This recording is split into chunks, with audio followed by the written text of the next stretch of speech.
ఒక ప్రత్యేకమైనటువంటి సమయంలో మీతో కొన్ని మాటలు పంచుకోవాలనే ఉద్దేశంతో, మీతో పంచుకుంటూనే తప్ప అది ప్రజల ముందుకు వెళ్ళదనే ఉద్దేశంతో ఈరోజు ఈ మీడియా సమావేశం ఏర్పాటు చేయడం జరిగింది.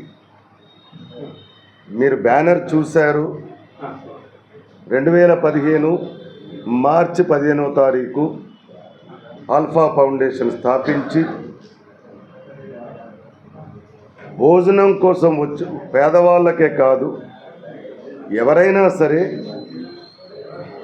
భోజనం కోసం ఇబ్బంది పడితే వారికి భోజనం పెట్టాలి, ఆ భోజనం కూడా నాణ్యమైన భోజనం ఉండాలి అనే ఉద్దేశంతో ఒక ఆకలి గురించి తెలిసిన వాడిగా ఇంచుమించు 76 నుండి 82 వరకు చావలమదన్ జంక్షన్లో ఆకలి కోసం అలమటించిన వాడిగా, ఆకలి బాధలు, ఆకలి కోసం ఉండే కష్టాలు తెలిసిన వాడిగా, నేను ఎప్పటి నుండో భోజనం పెట్టాలి అని అనుకొని పెడితే ఆపకూడదనే ఉద్దేశంతో నేను అన్ని విధాలుగా ఆలోచించుకొని 2015లో దేవుడు ఆశీర్వాదంతో, మరి జన్మనిచ్చింది దేవుడైతే నాకు జీవితాన్ని ఇచ్చినటువంటి వ్యక్తి స్వర్గీయ రాజశేఖర్ రెడ్డి గారు, వైఎస్ రాజన్న గారు.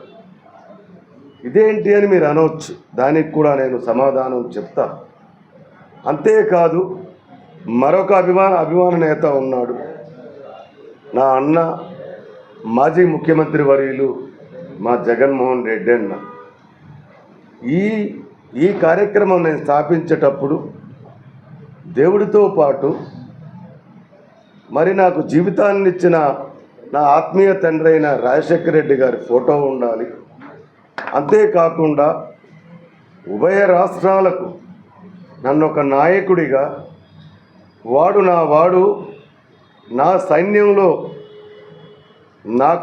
సైన్యంలో ఫ్రంట్ లైన్లో ఉండి పోరాటం చేస్తాడు ఆల్ఫా కృష్ణ అని అనేకమైన సందర్భాల్లో నాకు సపోర్ట్గా ఉండి ఈ జిల్లాకే కాదు 2009 నుండి వారితో నేను ప్రయాణం చేస్తున్న తరుణంలో అన్ని విధాలుగా నాకు సహకరించి నన్ను ప్రోత్సహించినటువంటి వ్యక్తి జననేత, ప్రజానేత, జనహృదయ నేత జగనన్న అని సగర్వంగా మీ అందరికీ చెప్పుకోగలుగుతున్నా.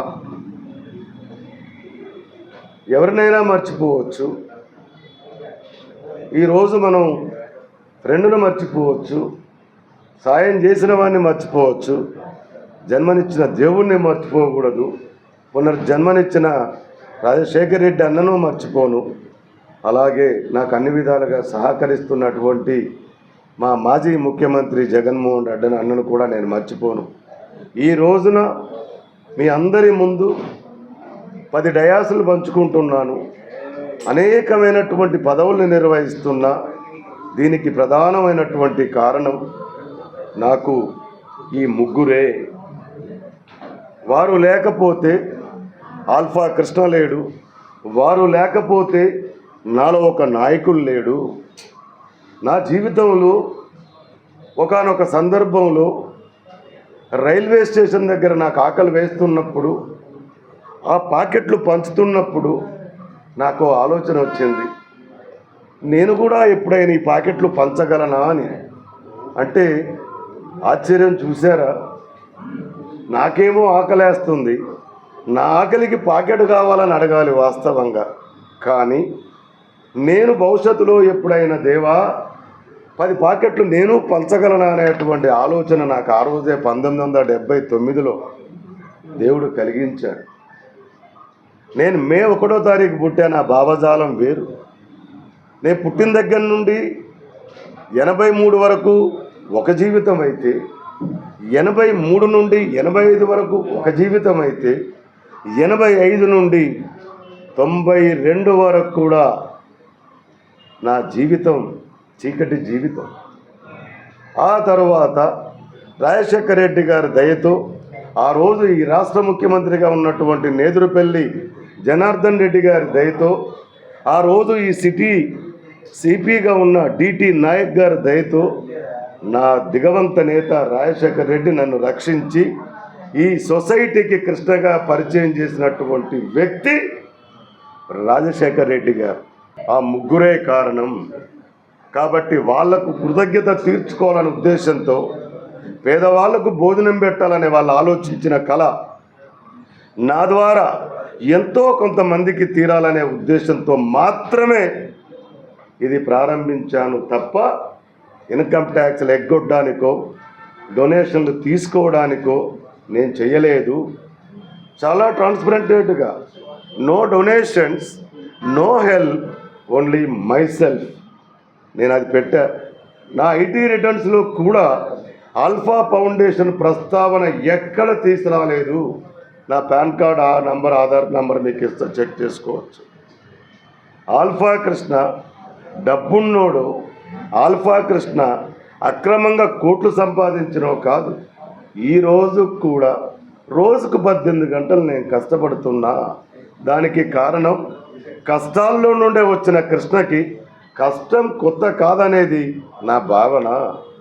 నా మీద బాగా పనిచేసిన ఒక వ్యక్తి మాజీ రాష్ట్రపతి గారు, వారు అన్న ఒక మాట, అబ్దుల్ కలాం గారు ఒక మాట నేను చదివాను.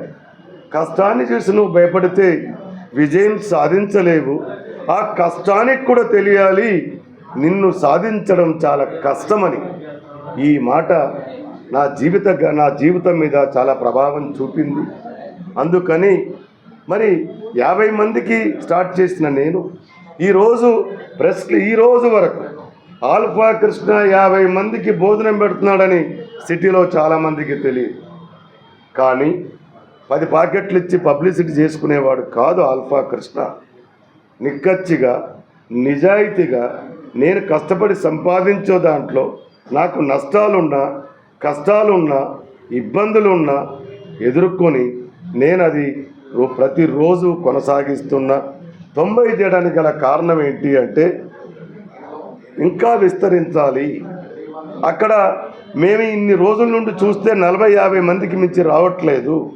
ఈ ప్రెస్ క్లబ్లో మీ ద్వారా సిటీలో తెలిస్తే మీ దగ్గర ఎవరైనా ఆకలి కోసం ఉన్నవాళ్ళు ఉంటే నువ్వు కావాలంటే ప్రతిరోజు అక్కడికి వెళ్ళు, నీకు రూపాయి లేకుండా భోజనం పెడతారు అని.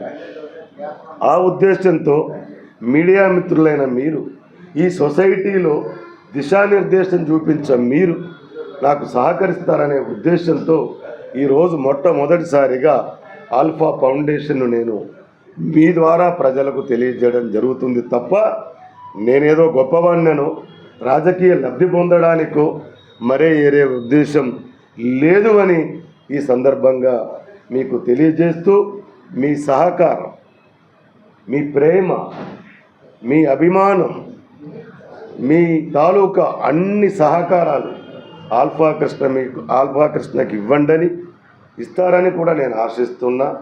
అంతేకాదు మరి నా డ్రీమ్ త్వరలోనే నెరవేరుస్తాను. ఎప్పటి నుండో అన్ని రంగాల్లో ఉన్న నేను మీడియా రంగంలోకి రావాలి. ఆ ప్లాట్ఫామ్ కొంతమంది నేను చూస్తున్నా, వస్తున్నారు, వెళ్తున్నారు. అలా కాదని చాలా స్ట్రాంగ్గా, అద్భుతంగా దాన్ని డిజైన్ చేశా. త్వరలో ఇక మీదట నేను ఎక్కడా మీటింగ్స్ పెట్టను. నా హోటల్ పైన నా ఫంక్షన్ హాల్ ఉంది, మాది బ్రహ్మాండంగా ఉంటుంది, ఏసీ ఫంక్షన్ హాల్. ఇక మీదట ఉదయం కూడా నేను ప్రెస్ మీట్లు పెట్టను.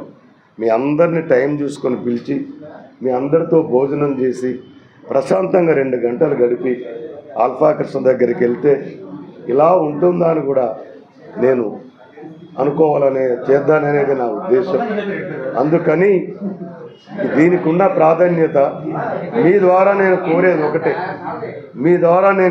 ఒకటే, సిటీలో ఇబ్బంది పడుతున్న వాళ్ళు ఎవరైనా, కాకపోతే 20 ప్యాకెట్లు, 30 ప్యాకెట్లు, 40 ప్యాకెట్లు అనేది నేను యాక్సెప్ట్ చేయను. ఒక 5-10 అంటే పర్వాలేదు, నాకు ఫోన్ చేసి చెప్పండి. నా ఫోన్ నంబర్ దాని మీదనే ఉంటుంది.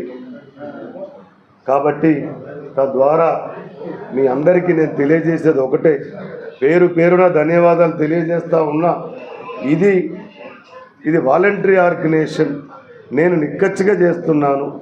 మీరు నిజాయితీ పరులు, మీరు మీ మీ మీ ఆలోచన విధానాన్ని నా కోసం కొద్దిగా కేటాయించి దీన్ని అన్ని వర్గాలలోకి, అంటే అట్టడుగు వర్గాల్లోకి వెళ్ళేలాగా, వాళ్ళు పేదవాళ్ళ వాళ్ళు ఉన్నవాళ్ళ అనేది ఇక్కడ సంబంధం లేదు. మన దగ్గరకు వచ్చి భోజనం అడిగితే ఇస్తాను. మీకు ఇంకో విషయం కూడా